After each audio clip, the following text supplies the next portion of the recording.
आस्था दिल्ली के एक मध्यम वर्गीय परिवार की लड़की थी जो बीए कर रही थी। अब वो फाइनल ईयर में थी। वो रोज 254 नंबर की बस पकड़कर कॉलेज जाती और बस से ही घर लौट आती थी। आस्था को खिड़की वाली सीट बेहद पसंद थी और अगर सीट मिल जाए तो पूरे रास्ते वो खिड़की से बाहर देखने में ही बिता देती थी।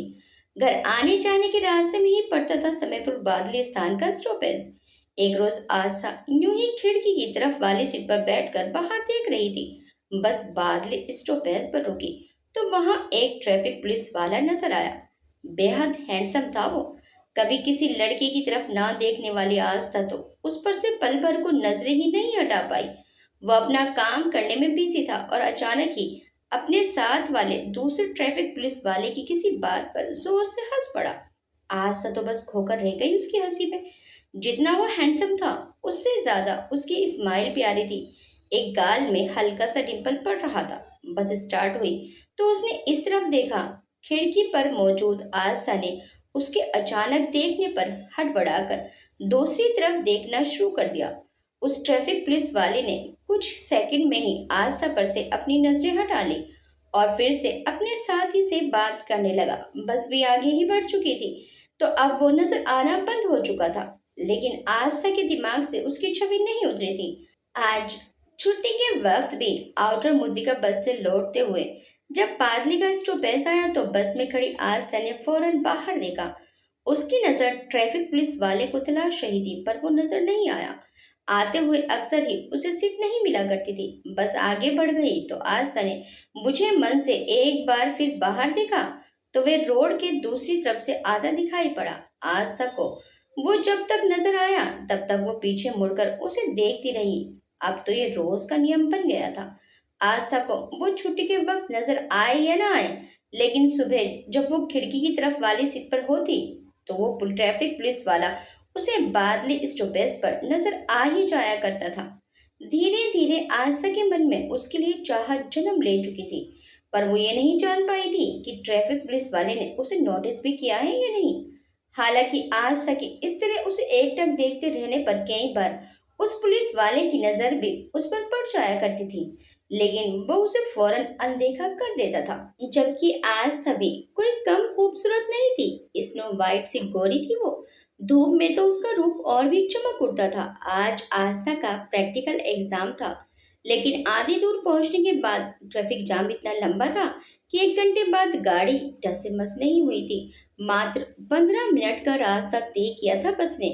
उस बीते 1 घंटे में अक्सर ही वजीराबाद के पुल के आगे ऐसा जाम लग जाया करता था और कभी कभी उससे आगे भी गाड़ी दो दो तीन तीन घंटे टस से मस नहीं हुआ करती थी। आज भी यही हुआ था, लेकिन प्रैक्टिकल की वजह से आज आस्था को कॉलेज जाने की जल्दी थी। आस्था के साथ उस रूट से जाने वाली 2-3 और लड़कियां रहा करती थी। वो सब आपस में विचार करके नीचे उतर गई और ये सोचते हुए पैदल ही आगे बढ़ गई कि जाम खत्म होने पर आगे से कोई ऑटो या रिक्शा करके कॉलेज चली जाएंगी। बादली स्टॉपेज पर आस्था ने सब लड़कियों से नजर बचाकर इधर उधर निगाह दौड़ाई, लेकिन जिसे उसकी नजर तलाश कर रही थी वो नजर नहीं आया। जबकि उसका साथी वही था। आस्था ने फिर आगे जाकर मुड़कर उस तरफ देखा जहां वो अक्सर दिखाई देता था। उस ट्रैफिक पुलिस वाले का साथी आस्था को ही देख रहा था और अब किसी को फोन मिला रहा था। आस्था ने जब मोड़ मुड़ने से पहले एक बार फिर मुड़कर देखा तो वो अपने साथी के पास नजर आया और दोनों ही आपस में बात करते हुए हंस रहे थे। आस्था के दिमाग में एक बार ख्याल आया कि क्या जानबूझकर वो इतनी देर से छिपा हुआ था, और जब मैं इतनी आगे बढ़ गई कि वो नजर ना आ सके तब वो जाकर अपने साथी के पास बैठ गया। आस्था ने फिर सामने देखते हुए सोचा, नहीं ऐसा नहीं होगा, इतना लंबा जाम है, वो पक्का जाम हटवाने के काम में ही लगा होगा कहीं। आस्था को आज भी लौटते हुए सीट नहीं मिली थी और वो खड़ी थी बादली स्टॉपेज पर। उसने बाहर देखा तो वो पुलिस वाला गाड़ी में ही देख रहा था।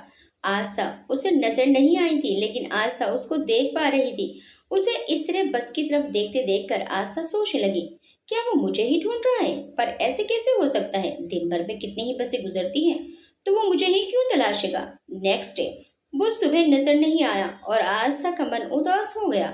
उसके अगले दिन भी यही हुआ। जाने वो 2 दिन से कहा था कि नजर नहीं आ रहा था। आस्था सोचने लगी, ऐसा क्यों होता है कि जब तक कोई पसंद नहीं होता तब तक वो रोज आते जाते नजर आता है, लेकिन जब उसकी आदत पड़ जाती है तो वो पसंद आने लगता है, तो वो फिर से नजर आना बंद हो जाता है। अब वो आस्था को कभी नजर नहीं आता था, कई कई दिन बीत जाते, तब वो कभी एक बार नजर आता। आस्था का आज लास्ट प्रैक्टिकल एग्जाम था, लेकिन आज फिर जाम की वजह से वो नीचे उतर गई थी और पैदल आगे बढ़ गई थी। बादली पर आदत अनुसार उसकी नजर उठ गई और किसी को तलाश करने लगी। वो पीछे मुड़कर देखते हुए आगे बढ़ रही थी और वो एक तिराहा था। एक तरफ से आ रही टेम्पो से वो टकरा ही जाती कि तभी किसी ने उसका हाथ पकड़कर एक तरफ को खींच लिया और साथ ही साथ एक गंभीर सी आवाज कानों में पड़ी, ध्यान कहाँ है? आशा ने अब फटाफट डर से चढ़ी हुई अपनी सांसों को संयत किया और सामने देखा। सॉरी, हड़बड़ाहट में उसके मुंह से निकला, क्योंकि सामने उसका वही डैशिंग ट्रैफिक पुलिस वाला था और उसी ने आशा की बाह पकड़कर उसे एक तरफ को खींचा था। सॉरी, वह हैरानी से बोला। मतलब थैंक यू मुझे बचाने के लिए, आशा ने झेपते हुए निगाह चुराते हुए कहा। इट्स ओके कहते हुए वो निर्विकार भाव से आगे बढ़ गया। आशा भी अपने रास्ते चल दी। उसमें अब इतनी हिम्मत नहीं थी कि वो फिर से मुड़कर उस पुलिस वाले की तरफ देख सके। जिस रोज आस्था का लास्ट फाइनल एग्जाम था, आस्था का मन बहुत उदास था, लेकिन आते वक्त किस्मत से आज वो नजर आ गया। आज आस्था सीट पर बैठी हुई थी। वो चुपचाप उसे देखने लगी तो उस पुलिस वाले की नजर भी उस पर पड़ गई, जिसे उसने हमेशा की तरह तुरंत हटा लिया। लेकिन फिर आस्था को यूं सूनी उदास आंखों से अपनी तरफ देखना याद आया, तो उसने दोबारा आस्था पर नजर डाली। आस्था अब भी उसे देख रही थी, क्योंकि आज के बाद वो कभी नजर नहीं आने वाला था। बस रुकी हुई थी क्योंकि टीटी बस में चढ़ चुके थे और टिकट चेक कर रहे थे। पुलिस वाला रुकी हुई बस और आस्था की नजर ने हटाने पर जानबूझकर बस की तरफ बढ़ गया। तभी टीटी उतर गए तो बस खुल गई, लेकिन पुलिस वाला अब भी आस्था की तरफ देख रहा था और बस के निकलते निकलते आंखों से ही सवाल किया उसने। आस्था ने जब उसे खुद से सवाल करते देखा तो चौंक कर दोबारा उसकी तरफ देखा। खुल चुकी बस से उसने झांका तो उस पुलिस वाले ने मुस्कुराते हुए अपना हाथ हवा में उठा दिया। हेलो करने के अंदाज में। आस्था ने उम्मीद के विपरीत रिएक्शन देखकर घबराकर खिड़की के अंदर सिर कर लिया और बढ़ी हुई सांसों को संभालने लगी। इधर वो पुलिस वाला इस हरकत पर हंस पड़ा। इस घटना को अब 3 साल बीत चुके थे। वक्त बदल चुका था। आस्था अब बीएड कर चुकी थी और एक स्कूल में पढ़ाती थी। स्कूल के मेल शिक्षक उससे बहुत प्रभावित रहते थे, लेकिन आज तक वो जैसे किसी से कोई मतलब ही नहीं था। वो अपनी ही दुनिया में मगन रहती, सिर्फ काम से काम रखती, किसी से ज्यादा खुलती मिलती नहीं थी वो। घर में भी अब उसकी शादी की बात चल रही थी, पर वो तटस्थ थी। वैसे भी उसे कोई फर्क नहीं पड़ता था, क्योंकि वो ऐसे परिवार से ताल्लुक रखती थी जहाँ बड़े बुजुर्ग की शादी के फैसले लेते थे। ऐसे में बीच में बच्चों के बोलने की इजाजत नहीं थी। हाँ, फिर भी उसके दिल के किसी कोने में आज भी वो ट्रैफिक पुलिस वाला और उसके साथ जुड़ा वो बेनाम रिश्ता बसा हुआ था। अच्छे से घर बार देखकर आस्था का रिश्ता कर दिया गया।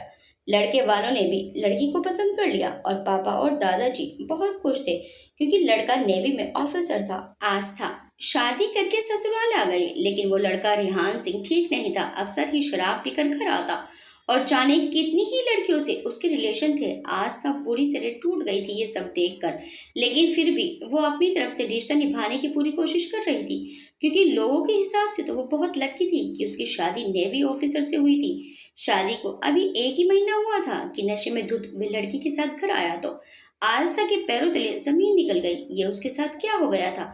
उसकी शादी कैसे लड़के से कर दी गई थी? वह उस लड़की को आस्था के बेडरूम में ही लेकर चला गया और आस्था गेस्ट रूम में बैठी हुई अपनी किस्मत को रो रही थी।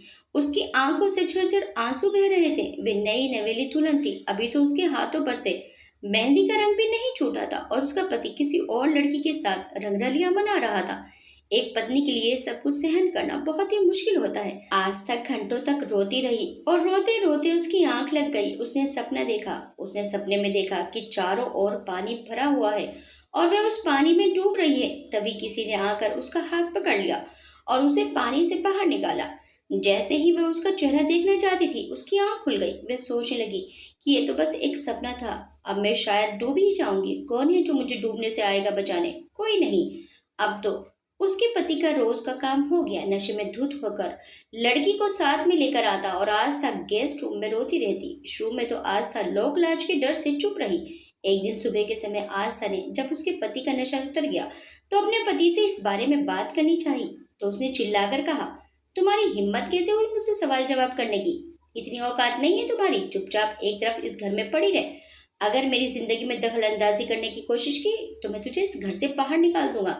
तो उसका विरोध करते हुए आस्था ने कहा कि मैं तुम्हारी पत्नी हूँ और मैं ये सब कुछ बर्दाश्त नहीं कर सकती। तो उसके तथाकथित पति ने उस पर हाथ उठाकर उसे घर से बाहर निकलने को कहा। आस्था के स्वाभिमान ने उसे वहां रहने नहीं दिया और उसने रोते रोते अपना सामान पैक किया और उसके आगे बिना गिड़गिड़ाए वे अपना सामान उठाकर बाहर निकल गई। और इस तरह आस्था शादी के 2 महीने के अंदर ही अपने घर वापस आ गई।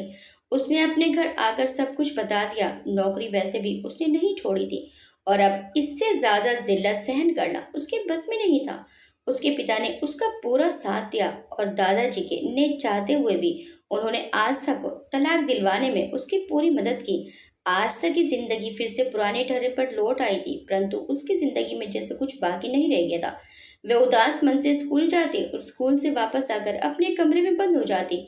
उसने कहीं बाहर आना जाना भी बंद कर दिया था। अपने आप को उसने अपने कमरे तक सीमित कर लिया था। वह इस सदमे को अपने दिल से नहीं निकाल पा रही थी कि तभी अचानक उसकी माँ चल बसी। आस्था के ऊपर तो मानो पहाड़ ही टूट पड़ा था। अपनी माँ की देह से लिपट कर वह बहुत रोई। कई बार रोते रोते बेहोश हो गई। कोई कर भी क्या सकता है, जाने वाला चला जाता है और पीछे अपने रोते रह जाते हैं। अपनी शादी के सदमे से तो अभी वे उभरी नहीं थी कि माँ का सदमा उसे बर्दाश्त नहीं हो पा रहा था। जैसे तैसे करके उसने अपने आप को संभाला। अब उसके पापा को उसकी चिंता होने लगी थी। आज माँ नहीं है, कल को मैं भी नहीं रहा तो मेरी बेटी का क्या होगा? पापा ने उसे समझाते हुए फिर से एक बार शादी के लिए बनाने की कोशिश की। यही लड़कियों के जीवन की सबसे बड़ी विडंबना है कि उनके जीवन की सफलता सिर्फ शादी पर ही निर्भर करती है। माँ नहीं है तो कल को भाई भाभी कैसा व्यवहार करेंगे, ये समझाकर एक बार फिर उसे शादी के लिए राजी कर लिया गया। पिता ने उसे बहुत समझाया कि हम कब तक जिएंगे, अकेली औरत की जिंदगी बहुत मुश्किल हो जाएगी। घर बस जाएगा तो हम भी सुकून से आखिरी सांस ले सकेंगे। आस्था अपनी पिता की बात मानते हुए शादी के लिए हाँ कर देती है। आस्था एक बार फिर शादी के बंधन में बंधने जा रही थी। इस बार लड़के वालों के सामने जाने की नौबत नहीं आई क्योंकि उन्होंने तस्वीर देखकर ही लड़की को पसंद कर लिया था। आस्था ने तो तस्वीर देखने की भी जहमत नहीं उठाई। पहली शादी के बाद ही उसका शादी से भरोसा उठ गया था। अब तो बस शादी की फॉर्मेलिटी निभाने जा रही थी अपने अपनों की खुशी की खातिर। इस बार लड़का आईपीएस ऑफिसर था। आस्था के मन में एक सवाल उठा कि आईपीएस ऑफिसर ही क्यों, कोई ट्रैफिक पुलिस वाला क्यों नहीं? और वो ऑफिसर मुझ जैसी तलाकशुदा से शादी को क्यों तैयार है? खूबसूरती देखकर राजी हो गया होगा। और शादी का दिन भी आ ही गया। शादी के लाल जोड़े में सजी आस्था बहुत खूबसूरत लग रही थी, परंतु उसके चेहरे पर उदासी छाई हुई थी। बारात आ गई थी। शादी बहुत ही सादा तरीके से की गई थी, ज्यादा धूमधाम से नहीं की गई थी। दूल्हा और दुल्हन दोनों मंडप में बैठे और जब हाथों में हाथ दिया गया तो आस्था की हथेली उसके हाथों में आते ही हल्की सी कांप गई। ये छुअन कुछ अलग ही थी। आस्था ने संकोचवश निगाहें नहीं उठाई और वैसे भी लड़के का चेहरा सेहरे के पीछे छुपा हुआ था। विदा होकर जब वे गाड़ी में बैठी तो लड़का अपना सेहरा उतार चुका था। कोट पैंट पहने उस लड़की की तरफ आस्था ने जब कनखियों से देखा तो गाल पर हल्का सा डिंपल नजर आया। वो मुस्कुरा रहा था। आस्था ने फौरन निगाहें दूसरी तरफ कर ली और सोचा, खुली आंखों से कैसा ख्वाब देख रही हूँ मैं। लड़के का नाम आदित्य है। जब आदित्य के घर पहुंचे तो रस्में होने लगी। फिर जब उन्हें एकांत में छोड़ा गया, आदित्य वॉशरूम में जाकर चेंज कराया और बोला, जाइए चेंज कराइए, बहुत हेवी लग रहा होगा ये सब। आस्था के कानों में वही गंभीर आवाज पड़ी जो उस रोज पड़ी थी जब उस ट्रैफिक पुलिस वाले ने कहा था, ध्यान कहाँ है? आस्था ने आवाज सुनकर फौरन निगाहें उठाई और आदित्य की चेहरे की तरफ देखा। सामने वही ट्रैफिक पुलिस वाला था। आस्था तो उसे देखती ही रह गई। तभी आदित्य ने उसके सामने आकर हल्का सा झुककर उसकी आंखों में देखते हुए कहा, इतनी हैरान क्यों हैं आप? आस्था हड़बड़ा गई और निगाहें हटाते हुए बोली, नहीं हैरान नहीं, वो मैं वॉशरूम जा ही रही थी। आदित्य ने उसकी बाह पकड़ ली और बोला, ज्वेलरी उतारने में हेल्प कर दूं? आस्था की तो आवाज हलक में अटक कर रह गई थी। कभी सोचा ही नहीं था वो बेनाम रिश्ता सबसे खास रिश्ते में तब्दील हो जाएगा।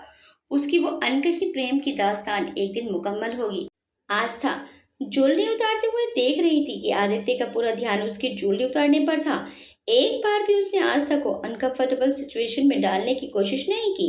अब वे वॉशरूम में चली गई और चेंज करके आई तो हमेशा की तरह सिंपल सी पोनीटेल बनाई हुई थी। हल्के आसमानी और सफेद के कॉम्बो सूट में वे बेहद खूबसूरत लग रही थी। वे झिझकते हुए आई और बेड पर एक तरफ को बैठी तो आदित्य ने मुस्कुराते हुए उसकी बाह पकड़ ली और अपनी तरफ आने का इशारा किया। आस्था उसकी आंखों में देखकर ये जानना चाह रही थी कि उसे कुछ पता है या नहीं। आदित्य ने लास्ट रोज की तरह ही आंखों से सवाल किया तो आस्था ने नजरें हटा ली। आदित्य ने अब आगे बढ़कर उसकी गोद में सिर रखकर लेटते हुए कहा, मुझे सब पता है। आस्था ने हैरानी से कहा, क्या? आदित्य ने उसकी आंखों में देखते हुए कहा, मुझे पता है कि आप मुझे देखा करती थी और सिर्फ आप ही नहीं, मैं भी आपको उसी वक्त से चाहता हूँ। देखता मैं भी था, लेकिन तब जब आप मेरी तरफ नहीं देख रही होती थी। कई बार मैं इसलिए भी गायब हुआ करता था ताकि आपको आराम से छुपकर देख सकूं। लास्ट में पता ही नहीं चला कि आपने कब बस से आना जाना बंद कर दिया। मैं भी उलझ गया था आईएएस की तैयारियों में। कभी वक्त ही नहीं मिल पाया कि आपकी तलाश करूं। बस मैं आपकी नज़र आने से ज़्यादा कुछ जानता भी तो नहीं था मैं आपके बारे में। फिर जब एग्ज़ाम पास कर लिया तब आपकी डिटेल्स लेकर आपका स्केच तैयार करवाया अपने एक साथी से और फिर आपके बारे में पता लगा तो शादी का प्रस्ताव भेजा और अब फाइनली हम एक दूसरे के सामने हैं। आशा ने अपनी आंखें बंद कर ली और बोली, आप जानते हैं कि मैं एक तलाकशुदा हूँ। आदित्य ने बैठते हुए उसकी बंद गीली पलकों पर अपनी अधर रखते हुए कहा, कोई फर्क नहीं पड़ता, मैं आपसे प्यार करता हूँ और प्यार में शर्त कैसी? आप अगर सिर्फ तलाकशुदा न होकर बच्चों वाली तलाकशुदा होती तो भी मैं आपसे शादी करता। आस्था उसके सीने से लग गई तो आदित्य ने उसे अपने अंक में भरते हुए कहा, अब ये आदित्य आपकी जिंदगी में आ गया है तो कोई अंधेरा आपकी जिंदगी में नहीं आएगा। सिर्फ खुशियों के उजाले आएंगे। और आपकी जानकारी के लिए बता दूं कि रेहान सिंह अब जेल में है। आपसे शादी से पहले मैंने उसके केस को निपटाया था ताकि आप निश्चित होकर जी सकें। आस्था की बाहें आदित्य पर कस गई तो आदित्य भी उसे अपनी आगोश में छिपाते हुए मुस्कुरा उठा और उसके माथे को चूम लिया। वो बेनाम रिश्ता आज एक अरेंज्ड लव मैरिज में तब्दील हो चुका था। आपको ये कहानी कैसी लगी हमें कमेंट करके जरूर बताइएगा। वीडियो अच्छी लगी तो वीडियो को लाइक शेयर सब्सक्राइब करना मत भूलिएगा। मिलते हैं नेक्स्ट टाइम एक अच्छी सी कहानी के साथ। Till then bye bye.